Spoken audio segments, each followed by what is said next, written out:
በህይወታችን ውስጥ አሁን ያወቅነውን ነገር እያወቅን ለምንድነው እያደረግን ያለነውን ነገር እያደረግን ያለነው? መልሱ አንድ ነው። የምናውቀውን ነገር ሳይሆን እያደረግን ያለነው የተማርነውን ነገር ነው። ታዲያ የተማርናቸው ነገሮች በድንገት ያወቅናቸው ነገሮች ናቸው። በቴሌቪዥን በምናነበው ነገር፣ በምናዳምጠው ሙዚቃ፣ ሰዎችን በመመልከት ወይንም ደግሞ ሰዎችን ለመምሰል በመሞከር ውስጥ ያወቅናቸው ነገሮች ናቸው። ለዚህ ነው የምናውቀውን ነገር ማድረግ ያልቻልነው። ለምሳሌ ማጨስ ለጤና ጥሩ እንዳልሆነ እናውቃለን። ብዙ መጠጣትም ልክ እንደዛው። ነገር ግን የምናውቀውን ነገር እየተገበርን አይደለም። የምናውቀው ነገር ግልጽ ሆኖ ሳለ ግን የምናደርገው ነገር ከምናውቀው ተቃራኒ ነው። ልክ እነዚህን ነገሮች እየለመድን እንደመጣ ነው ሁሉ ልማዶቻችንም የምናውቃቸው ነገሮች አይደሉም፣ የተማርናቸው ነገሮች ናቸው። እነዚህን ነገሮችም የምንለምደው እነዚህን ነገሮች በመመልከት ወይንም ደግሞ ከሰዎች ላይ ኦብዘርቭ በማድረግ በተጨማሪም ደግሞ እንደ ሰዎች ለመሆን በመሞከር ኢሚቴት በማድረግ በተጨማሪም ደግሞ በሬፒቴሽን ውስጥ ነው። በህይወታችን ውስጥ የምንሆነው ነገር እንዳለ የምንመለከተውን ነገር ከዛም ደግሞ የምንቀበለውና እኛም ደግሞ ለመሆን የምንሞክረው ነገር ከዛ በኋላ ያለው እንግዲህ ፕሮጀክት ማድረጉ ነው። እኛ ውስጣችን ያስቀመጥነውን ነገር እንግዲህ አውጥተን ማሳየት ይቀረናል። አሁን እስቲ አስትሮኖቶችን እንመልከት። አስትሮኖት ማለት እስከ ዛሬ ድረስ የሰው ልጅ ደርሶባቸው የማያውቃቸውን ቦታዎች ኤክስፕሎር ማድረግ የሚፈልግ ምን እንዳለ ማወቅ የሚፈልግ ሰው ነው እንበል። ታዲያ ይህንን ፍላጎቱንም ደግሞ ከባድ የሚያደርግበት ነገር እስከ ዛሬ ድረስ እዛ ቦታ ማንም ሰው ሄዶ ስለማያውቅ የእሱንም ጉዞ ከባድና አደገኛ ያደርገዋል። የሙከራ ስርጭት የሚባል ነገር የለም። የሙከራ ስርጭቱ በወረቀት ላይ የሚደረግ ስራ ወይንም ደግሞ በአይምሮ ውስጥ የሚካሄድ ሀሳብ ነው። ስለዚህ ይህን ያህል ሪስክ የሆነ ወይንም ደግሞ አደጋ ላይ የሚጥል የሆነ ስራ ስለሆነ በመጀመሪያ ሳይኮሎጂካሊ ለምን አንሰራም ብለን አስብን። ስፔስ ደርሶ እንደመጣ ማሰብ ጀመረን። ያ አስትሮኖት ከዚህ ዓለም ወጥቶ ስፔስን አይቶ እንደመጣ እንዲለማመድ በአይምሮ በአይነ ህሊናው እንዲያየው አረግ። በረሃው ላይ ወሰድነው። እንግዲህ ጨረቃ ላይ ብትሆን እንደዚህ አይነት በረሃማ የሆነ ነገር ነው ሊያጋጥም የሚችለዋልን። ወደ ላይ የሚወስደውን የሆነ ማሽን አስለበስ ነው። ከዛም በኋላ ያንን ኤክሰርሳይዝ እንዲያደርገው ነው ያደረግነው። ይህንን ደጋግመን ባደረግን ቁጥር በአይምሮ ውስጥ ተመሳሳይ የሚባል ፊሊንግ እና ሀሳቦች እንዲመጡለት ያደርገዋል። እዛም ሲሄድ እንደዚህ አይነት ነገር ነው በቃ ኤክስፒሪየንሱ ገባኝ ሊል ይችላል። ከዛም በኋላ ደግሞ ውሃ ውስጥ አስገባ ነው ዌይትለስነስን ኤክስፒሪየንስ እንዲያደርግ፣ ምክንያቱም ግራቪቲ የለማ። ከዛም ትልቅ የሚባል ካርጎ ፕሌን ውስጥ አስገባ ነው። ምንም አይነት ወንበር ወይንም ደግሞ መቀመጫ የለም። ስለዚህ ፍሎት ማድረግ እንዲችል ደግሞ አውሮፕላኑን በስፔሲፊክ መንገድ ወይንም ደግሞ በተወሰነች መንገድ እንዲያበሯት እናደርጋለን። እዛው ካርጎ ፕሌን ውስጥ ሆኖ እዚህ እዛ እያለ ፍሎት እንዲያደርግ ወይንም ደግሞ እንዲንሳፈፍ አስደረግ ነው ማለት ነው። ውሃ ውስጥም ኤክስፒሪየንስ አድርጎታል። በአየር ላይ ፕሌን ውስጥም ደግሞ ኤክስፒሪየንስ አድርገው ምኑን ዌይትለስነስን። አስቡት እንግዲህ ስኩሊንግ ሲስተማችን ወይንም ደግሞ የትምህርት ቤት ስርዓታችን በዚህ አይነት መንገድ ላይ ቢሆን ከዩኒቨርሲቲ ተመረቃችሁ ስትወጡ የሚያጋጥማችሁን ነገሮች እንዳለ መጀመሪያ በትምህርት ቤት ውስጥ ፕራክቲካሊ ብትለማመዱ ህይወታችሁ ምን ያህል ሊለወጥ እንደሚችል አስቡት። ከረጅ ወይንም ደግሞ ድፍረት የሚባለው ነገር በቃ እኔ እንዲህ ነኝ ብሎ መነሳት አይደለም፣ የምትማሩት ነገር ነው። እንዴት ነው የምንማረው እስካላችሁ የተሻለ ዝግጅትን በማከናወን ቦምብ አክሻፊዎችን ተመልከቷቸው። ስትመለከቷቸው ስራቸውን ኢንጆይ የሚያደርጉ ይመስላሉ ወይንም ደግሞ ወደውት የሚያደርጉ ይመስላሉ። ደስ እያላቸው የሚሰሩት ስራ አይደለም። ነገር ግን ዴር ዌል ትሬንድ፣ በትክክል የሰለጠኑ ናቸው። በደንብም ዝግጁ ሆነው ነው ወደዛ ቦታ ጋር የሚሄዱት። የትኛዋን ልቁረጣት፣ የትኛዋን ገመድ ስትቆረጥ ነው ይሄ ቦምብ ሊከሽፍ የሚችለው ብለው እንዲያስቡ የሚያደርጋቸው ነገር ያ ትሬኒንግ ነው። በትክክል ከሰለጠኑና በትክክል ፕሪፔር ካረጉ ወይንም ከተዘጋጁ ምንም እንኳን ሁኔታው አስፈሪና አስደንጋጭ ቢሆንም እንኳን እዛ ቦታ ላይ ደርሰው ምርጥ የሚባለውን ውሳኔ ወስነው መመለስ ይችላሉ። ያው በህይወት ካሉና ያንን ስራ ሰርተው ከተመለሱ ስራቸው ሰክሰስፉል እንደሆነ ታውቃላችሁ። ቦምቡም ከሽፏል ማለት ይቻላል። ለዚህ ነው ኖ ፔን ኖ ጌን ከሚባለው በላይ ኖ ትሬን ኖ ጌን ብዬ የሚይዘው። ካልተማራችሁ ካልሰለጠናችሁ የምትፈልጉትን ውጤት ልታገኙ አትችሉ። ስለዚህ ሁላችንም ልክ እንደ አስትሮኖት ነን። እስከ ዛሬ ሄደንበት የማናውቀው ቦታ ላይ ለመሄድ ያስብን፣ ያንንም ቦታ ደግሞ ዴንጀረስ ነው ብለን እናስባለን ወይንም አስፈሪ ነው እንላለን። ለዚህ ነው ራሳችሁ እንደ አስትሮኖት እንድትመለከቱ የምፈልገው። እዛ ቦታ ላይ ሰክሰስፉል ሄዳችሁ መምጣት እንደምትችሉ ማሰብ መቻል አለባችሁ። ዝጌታማ ሰዎችን ስትመለከቱ በጣም ስፖንቴኒየስ ይመስላሉ አይደል? ናቹራሊ በቃ ሰክሰስፉል የሆነ ሰው በተፈጥሮ የሚያከናውኑትን ነገር ሁላ የሚያስቡበት አይመስልም። በቃ ድንገተኛ ይመስላል። ጎበዟን ዳንሰኛ ተመልከቷት። ይሄው እንዴት እንደምትጨፍር እየሞከረችው አትመስልም እኮ በቃ ስፖንቴኒየስሊ ነው እያደረገችው ያለችው። አትሌቶችንም ተመልከቱ። እንዴት ነው እንደ ቀልድ እንደዚህ አይነት ነገር ሊያደርግ የቻለው ብለን ልናስብ የምንችላቸውን አይነት አጨዋወቶችን ሊጫወት ይችላል። ማንም ሰው ሳይመለከታቸው ግን ምን ያህል እንደለፉ ምን ያህል ትሬን እንዳረጉ አናውቅም። የኢማጂኔሽን ወይንም ደግሞ የቪዥዋላይዜሽን ትልቁ ውበቱም ደግሞ ይሄ ነው። በኢማጂኔሽናችሁ ፌል ማድረግ አትችሉ።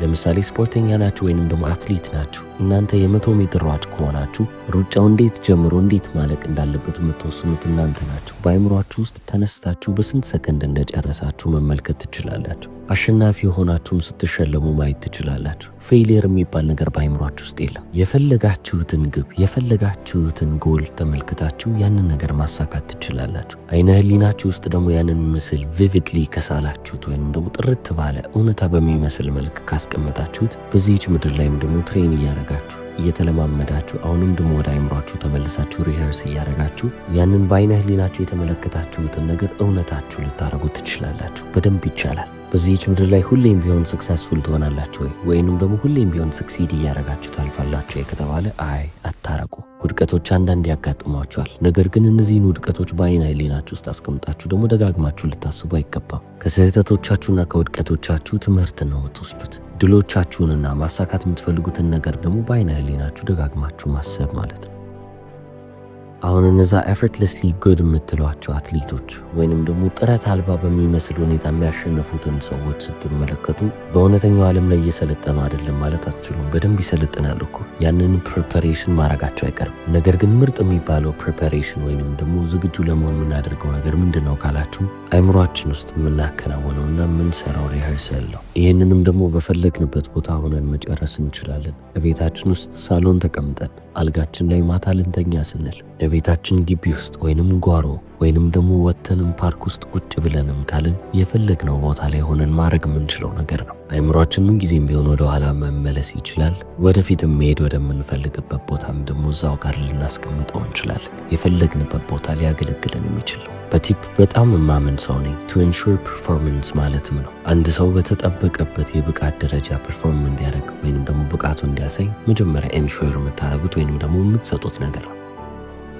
ስለዚህ የሆነ ሰው የሆነ ነገር ካደረገላችሁ በኋላ ይሄ ላደረክልኝ ነገር ነው ብላችሁ የምትጨምሩለት ነገር ሳይሆን ገና ያንን ነገር ከማድረጉ በፊት ሰጡትና ራይዝ ቱ ዘ ሌቨል ኦፍ ማይ ኤክስፔክቴሽንስ እንደማለት ነው። እኔ በምጠብቅ ደረጃ ታገለግለኛለህ ወይንም ደግሞ ታስተናግደኛለህ እንደማለት ነው። አይምሮ ምን ይፈልጋል ካላችሁ ስፔሲፊክ እንድትሆኑለት ይፈልጋል። የምትፈልጉትን ነገር እንዲሁ ከላይ ልትነግሩት አይገባም። የምትፈልጉትን ነገር ይሄንንና ይሄንን ከዚህ ነገር ጋር ነው ብላችሁ ልታስቀምጡት ይገባል። ባለፈው ዓመት ከነበርኩት የተሻልኩ መሆን እፈልጋለሁ ስትሉ፣ ከባለፈው ገቢ በላይ የተሻለ ማግኘት እፈልጋለሁ ስትሉ ግቡን በጣም ቬግ አረጋችሁት ማለት ነው። ወይንም ደግሞ በቃ ሰፊ ሆነ። እናንተ አሁን ጸሐፊ ናችሁ እንበል። አሳታሚያችሁ ጋር ሄዳችሁ ስትወያዩ እነሱ እያንዳንዱን ነገር ይነግሯቸዋል። እንዲህ አይነት መጽሐፍ እፈልጋለሁ፣ ይህን ያህል ገጽ፣ እነዚህን ያህል ምዕራፎች፣ በተጨማሪም ደግሞ በአንድ ምዕራፍ ላይ እንደነዚህ አይነት ነገሮች ቢካተቱ ይሏቸዋል። ከምትሰጡት ርዕስ ጀምሮ እያንዳንዱ ምዕራፍ ምን እንደሚባል በጣም በቃ ስፔሲፊክ የሚባሉ ዲቴይሎችን ይጠይቋቸዋል። እናንተ መመለስ አለባቸው። ለአይምሯችሁም በዚህ መጠን ስፔሲፊክ ልትሆኑለት ይገባል። ምክንያቱም የበለጠ ግባችሁ ስፔሲፊክ እየሆነ በሄደ ቁጥር እዛ ቦታ ላይ መድረስ እድላችሁን ከፍ እያለ ይመጣል። አይምሯችሁ ሁሌም ቢሆን ታርጌት ይፈልጋል ብያቸዋለሁ። ያ ማለትም ደግሞ የሚያነጣጥረው በቃ ወደዚህ ነው የሚሄደው የሚለው ነገር ይፈልጋል። ስለዚህ ያንን ነገር የበለጠ ስፔሲፊክ እያረጋችሁ መጓዝ ነው ከእናንተ የሚጠበቅባቸው። ለሽርሽር ስትወጡ መቼስ እዚህ ቦታ ላይ ሄዳለሁ ብላችሁ ነው እንጂ ቆይ የመኪና ነዳጅ እስኪያልቅ ድረስ ዝም ብዬ ነዳለሁ ብላችሁ አይደለም የምትወጡት። የምትሄዱበትን ቦታ አውቃችሁ ማስታወቂያዎችን ተመልክታችሁ፣ ቪዲዮዎችን አይታችሁ፣ ፎቶዎችን ተመልክታችሁ እዚህ ቦታ ይሄዳለሁ ብላችሁ ነው ተነስታችሁ ሄዳችሁት። ስለዚህ ጉዟችሁን ልጀምሩ ስትሉ ኤክሳይትድ ትሆናላችሁ፣ በጉጉት ስሜት ውስጥ ትሆናላችሁ። ራሳችሁን በዛ ቦታ ላይ ሆናችሁ ታዩታላችሁ። ያ ስሜት ነው እናንተን ወደዛ ቦታ እየነዳችሁ የሚወስዳችሁ። አንዴ ለአይምሯችሁ ታርጌት ያደረጋችሁትን ቦታ ካሳያችሁት፣ በቃ እዚህ ቦታ ነው የሚሄደው ብላችሁ ከነገራችሁት፣ መዳረሻችሁንም እሱ ከተረዳው በቃ አሃ ይሄ ሰው ወዴት መሄድ እንደሚፈልግ አውቄያለሁ ብሎ ወደዛ ሊድ የሚያደርጋችሁ ነገር ነው የሚሰጣችሁ። ስለዚህ ለሰዎች የምንነግረው ነገር ይሄ ነው። ግባችሁን በወረቀት ላይ ጻፉ እንላቸዋለን። ሲጽፉትም በደንብ ስፔሲፊክ አድርገው እንዲጽፉት እናደርጋለን። እያንዳንዱን ነገር ብጥር አድርገው እንዲጽፉትና እንዲገልጹት ነው የምንፈልገው። ነገር ግን መድረስ የምትፈልጉበትን ቦታ ብቻ ሳይሆን መመልከት የምንፈልገው ሾርት ተርም ጎሎችን ራሳችሁንም እንድታዘጋጁ እፈልጋለሁ። ይህ ማለት ምን ማለት ነው? እዛ ትልቁ መዳረሻ ጋር ከመድረሳችሁ በፊት የምትሄዱባቸው መንገዶች፣ በዛ መንገድ ላይም ደግሞ ማሳካት የምትፈልጉት ወይንም ደግሞ ይዛችሁ ማለፍ የምትፈልጓቸው ነገሮች ይኖራሉ። እነዛን የአጫጭር ጊዜ ግቦች እየያዛችሁ ለፉ። ከኦሎምፒያኖቹ ጋር ስንሰራ የምናደርገው ነገር ይሄ ነው። ሾርት ተርም ጎሎች እናወጣለን። አብዛኛውን ጊዜ የ90 ቀን ግብና የ90 ቀን እቅድ ነው የምናወጣው። ልክ አንድ ድርጅት በየ90 ቀኑ እንደሚገመገመው ሁሉ እኛም ደግሞ ራሳችንን እንገመግማለን ማለት ነው። ስለዚህ በ90 ቀናቶች ውስጥ የማሳካው ነገር ያቀድኩትስ ነገር ምንድን ነው ብላችሁ ታወጣላችሁ። ግባችሁን ትንሽ ዝቅ አድርጋችሁ ብትጀምሩ ጥሩ ነው ባይ ነኝ። ከዛ ቀን በኋላ ግን አይምሯችሁ ሁሌም ቢሆን ዱዌል ሊያደርግ የሚገባበት ቦታ ወይንም ደግሞ አይምሯችሁ ሁሌም ቢሆን ሊያስበው የሚገባው ነገር ምንድን ነው ካላችሁ ከ90 ቀን በኋላ ራሳችሁን የቱ ጋር ነው ማግኘት የምትፈልጉት? እዛ ነገር ላይ ፊክሴትድ መሆን አለባችሁ። አይምሯችሁ ላይ መታተም ያለበት ያ ግብ ብቻ ይሆናል ማለት ነው። ራሳችሁን እዛ ቦታ ላይ እንዳገኘ ሰው ትሆናላችሁ። የ90 ቀን ግብ ያልኳችሁ ለዚህ ነው። 90 ቀን ያልኩት ዴድላይንን ሴት ማድረግ ስላለባችሁ ነው። ዴድላይኖች ኢን ጀነራል ጥሩ ናቸው። አንድ ስራ በዚህ ሰዓት መጠናቀቅ አለበት ብሎ መያዝ ጥሩ ነው። ነገር ግን ስፔሻሊ ጥሩ የሚያደርገው ለምንድን ነው ካላችሁ ለማቴሪያል ጎል ነው። ለቁሳዊ ግቦቻችሁ በጣም አስፈላጊ ናቸው። ምክንያቱም የሰው ልጅ ፕሮክራስቲኔት ያደርጋል። ዛሬ ማድረግ ያለበትን ነገር ቆይ ነገ አደርገዋለሁ ይላል። ስለዚህ ሁሉም ሰው ተነስቶ እንዲንቀሳቀስ የሚያደርገው ነገር ማስረከቢያ ቀን ስናስቀምጥለት ወይንም ደግሞ ስናሰምርለት ነው። ለዚህ ነው ብዙ የኮሌጅ ተማሪዎች የፈተና ሰዓት ወይንም ደግሞ አሳይመንት ማስረከብ ያለባቸው ቀን ላይ ሲደርሱ ምሽቱን ሙሉ ቁጭ ብለው ሲያጠኑ ወይንም ደግሞ ሲሰሩ የሚያመሹት። በመጀመሪያ እኮ ይነገራቸዋል ለዚህ አሳይመንት ይህን ያህል ቀን አላችሁ ይባላሉ። ነገር ግን በነዛ ሁሉ ጊዜያቶች ቆይ ነገ እሰራዋለሁ ይላሉ። ቀናቸውን እያራዘሙ ይመጡና ልክ የማስረከቢያው ቀን ላይ ሲደርሱ ቆይ አሁን ሙሉ ለሙሉ መስራት አለብኝ ብሎ ሙሉ ምሽቱን ሲሰሩና ሲለፉ ያመሻሉ። ያ አሳይመንት ወይንም ደግሞ ያ ፈተና ለነሱ እስከዛሬ ድረስ ኢምፖርታንት አልነበረም ወይንም ደግሞ አስፈላጊ አልነበረም ማለት ነው። አስፈላጊ የሆነላቸው መቼ ነው? አሳይመንቱን ማስረከብ ያለባቸው ቀን ሲመጣ ወይንም ደግሞ ፈተናውን መፈተን ያለባቸው ቀን ሲመጣ። ዲው ዴት በጣም አስፈላጊ የሆነው ለዚህ ነው። ስለዚህ ምንም አይነት ማቴሪያል ጎል ካላችሁ ቁሳዊ የሚባል ማንኛውንም ነገር እንደ ግብ ይዛችሁ የምትንቀሳቀሱ ከሆነ በዚህ ቀን ውስጥ ይህንን ነገር አገኛለሁ ብላችሁ መነሳት አለባችሁ። አይምሯችሁ ወደዛ ዳይሬክት እንዲያረጋችሁ ይረዳችኋል። ነገር ግን ቁሳዊ ነገሮች ላይ ያልተመሰረተ ግብ ካላችሁስ፣ ለምሳሌ ጥሩ አባት መሆን፣ ጥሩ ወዳጅ መሆን፣ ሐቀኛ ሰው መሆን፣ እነዚህ ነገሮች ዲው ዴት አያስፈልጋቸውም። ወይም ደግሞ በዚህ ቀን ይህንን መሆን አለብኝ ልንል አይገባም። ቀን አያስፈልጋቸውም። ካራክተር ጎል ናቸው። እነዚህ ማንነታችሁ ነው የምትቀርጹት። ስለዚህ ሁሌም ሊኖሩ ይገባል። ከዛሬ 3 ዓመት በኋላ ጥሩ አባት እሆናለሁ የሚል ግብ የለም። አሁን ጥሩ አባት ነኝ፣ አሁን ለሰዎች ምራራ ነኝ፣ ለሰዎች ቅን ነኝ ብላችሁ የምታስቡ ሰዎች መሆን አለባችሁ። ይህንንም ደግሞ እናንተ እየደጋገማችሁ ለራሳችሁ በነገራችሁ ቁጥር አይምሯችሁ ውስጥ ይህንን እየቀበራችሁ በመጣችሁ ቁጥር ያንን ሰው እየሆናችሁ ትሄዳላችሁ። እኔ ራሴ ላይ ተግብሬ ያየሁበት ነገር ስለሆነ ነው። በጣም አርፋጅ የሚባል አይነት ሰው ነበርኩ። የአባቴም ስም ያው ዌይትሊ አይደለ፣ ሰውን በማስጠበቅ በጣም እታወቅ ነበር። ነገር ግን እነዛን ሁሉ ነገሮች ማስተካከልና መለወጥ ነበርብኝ። ስለዚህ በጊዜ የሚደርስን ሰው አይደንቲቲ ይዤ እየሄድኩ ነው። እኔ በጊዜ የምገኝ ሰው ነኝ። በጊዜ የሚገኝ ሰው ደግሞ ምን አይነት ሰው ነው ብዬ ስለ አይደንቲቲ ስለ ማንነቴ መጠየቅ ጀመርኩ። ታዲያ በአንድ ጊዜ ፓንክቹዋል የሆንኩ ሰው ነኝ ማለት አልችልም። በጊዜ ሂደት ነው ይህንን ባህሪ ተላብሼ ማንነቴ ወይንም ደግሞ የእኔ አካል ላረገው የቻልኩት።